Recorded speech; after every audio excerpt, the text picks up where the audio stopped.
तपोनिधिम् व्यासाय विष्णुरूपाय व्यासरूपाय विष्णवे नमो वै ब्रह्मनिधये वासिष्ठाय नमो नमः अविकाराय शुद्धाय नित्याय परमात्मने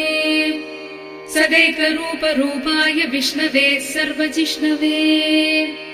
यस्य स्मरणमात्रेण जन्म संसारबन्धनात् विमुच्यते नमस्तस्मै वासिष्ठाय नमो नमः अविकाराय शुद्धाय नित्याय परमात्मने सदैकरूपरूपाय विष्णवे सर्वजिष्णवे यस्य स्मरणमात्रेण जन्म संसारबन्धनात् विमुच्यते नमस्तस्मै विष्णवे सर्वजिष्णवे